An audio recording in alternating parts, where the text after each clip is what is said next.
സമ്മേളനത്തിൻ്റെ അധ്യക്ഷൻ ബഹുമാനപ്പെട്ട MLA ശ്രീ വി ശശി, സ്വാഗതം ആശംസിച്ച ആശാൻ സ്മാരകത്തിൻ്റെ സെക്രട്ടറി ശ്രീ ജയപ്രകാശ്,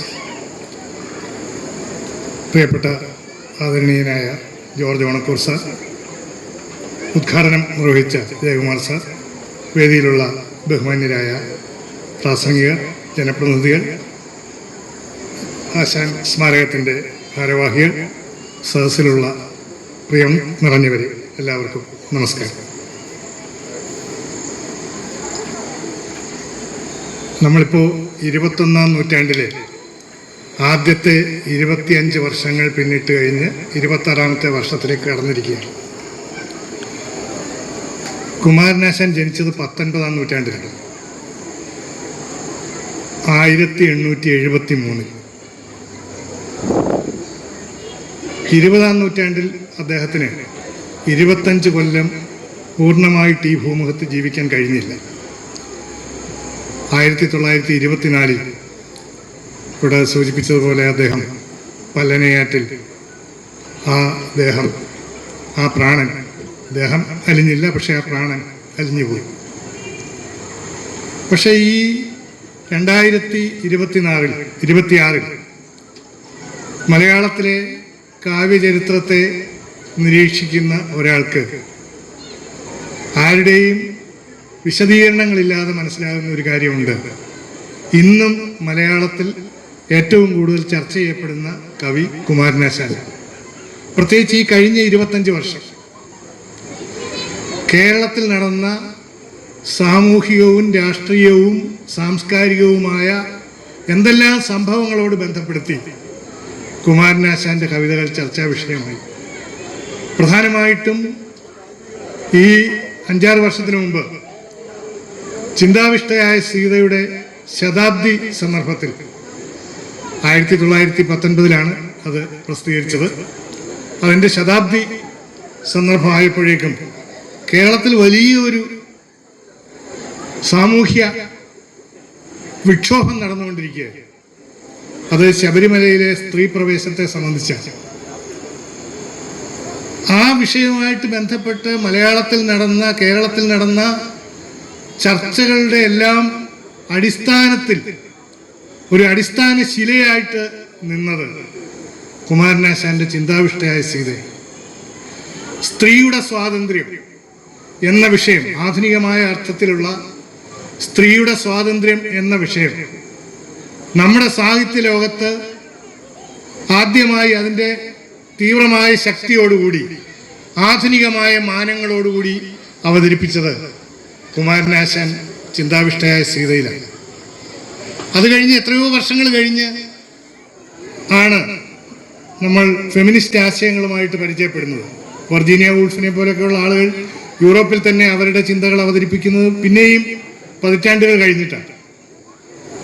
ആ ചിന്തകളൊക്കെ മലയാളത്തിലേക്ക് സംക്രമിച്ചു വരുന്നത് വീണ്ടും കാലത്തിന് ശേഷമാണ്.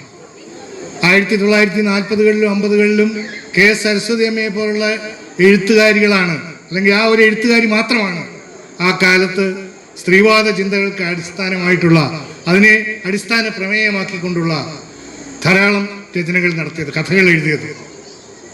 പിന്നീട് വീണ്ടും ഒരു ശൂന്യതയുടെ കാലമാണ്. പിന്നീട് 80-കളിൽ സാറാ ജോസഫ് തൻ്റെ കഥകളിലൂടെയാണ് സ്ത്രീവാദ സാഹിത്യത്തിന് മലയാളത്തിൽ ഒരു അന്തരീക്ഷം ഉണ്ടാക്കിയെടുത്തത്. അതിനു മുമ്പ് വിസ്മരിക്കപ്പെട്ട പല എഴുത്തുകാരികളും അതോടുകൂടി സജീവമായി. ഞാനിവിടെ നേരത്തെ സൂചിപ്പിച്ച KS സരസ്വതി അമ്മയൊക്കെ എല്ലാവരും മറന്നുപോയതാണ്. പക്ഷേ 80-കളിൽ സാറാ ജോസഫിൻ്റെ രചനകൾ വരികയും വെറുതെ കഥകൾ എഴുതുക മാത്രമല്ല, അവരാ വിഷയത്തെ മുൻനിർത്തിയുള്ള ധാരാളം പ്രസംഗങ്ങൾ നടത്തുകയും ആക്ടിവിസത്തിൻ്റെ രംഗത്ത് വന്നു, ലേഖനങ്ങൾ എഴുതി, അങ്ങനെ സജീവമായ ചടുലമായ ഒരു അന്തരീക്ഷം സൃഷ്ടിച്ചു. ആ അന്തരീക്ഷത്തിൻ്റെയൊക്കെ പ്രേരണാശക്തിയായിട്ട് നിന്ന ഒരു പ്രധാന കൃതി എന്ന് പറയുന്നത് കുമാരനാശാന്റെ ചിന്താവിഷ്ടയായ സീതയാണ്.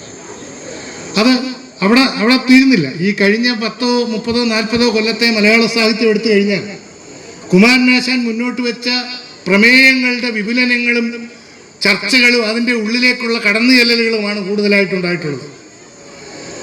ഇപ്പോൾ നമ്മുടെ രചനകളിലൊക്കെ വളരെ പ്രധാനപ്പെട്ട പ്രമേയമായിട്ട് വരുന്ന സ്ത്രീ, അതുപോലെ തന്നെ ജാതി, ഇതുപോലെയൊക്കെയുള്ള പല ഘടകങ്ങൾ, അപരത്വം, ഇതുപോലെയുള്ള പല ഘടകങ്ങളെയും മലയാളത്തിൽ ആദ്യമായിട്ട് ഗൗരവതരമായിട്ട് അവതരിപ്പിച്ചത് കുമാരനാശാനാണ്. ഇതൊരു ആശയം ഞാൻ അവതരിപ്പിക്കുകയാണ്, ഇത് വിശദീകരിച്ച് സംസാരിക്കാൻ ഇപ്പോൾ സമയമില്ല.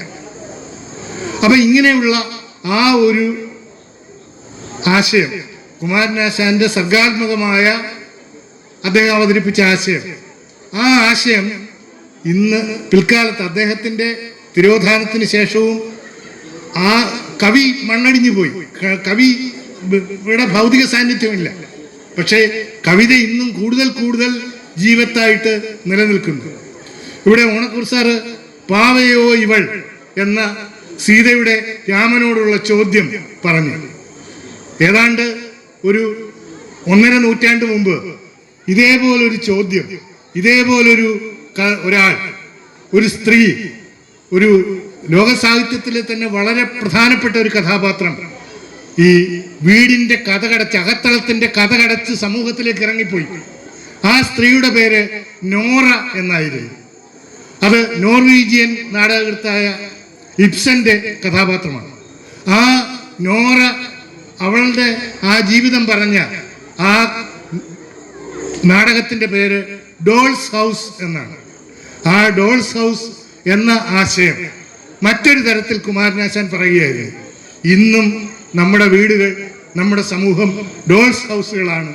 അത് ആ വാതിലുകൾ തുറക്കാനുള്ള ശേഷി നമ്മുടെ സമൂഹത്തിൽ സ്ത്രീകൾക്ക് നൽകുന്ന ഏറ്റവും വലിയ ഇന്ധനം കുമാരനാശാനാണ്, സാംസ്കാരിക ഇന്ധനം കുമാരനാശാനാണ് എന്ന് മാത്രം പറഞ്ഞുകൊണ്ട് ഞാൻ അവസാനിപ്പിക്കുന്നു. നമസ്കാരം.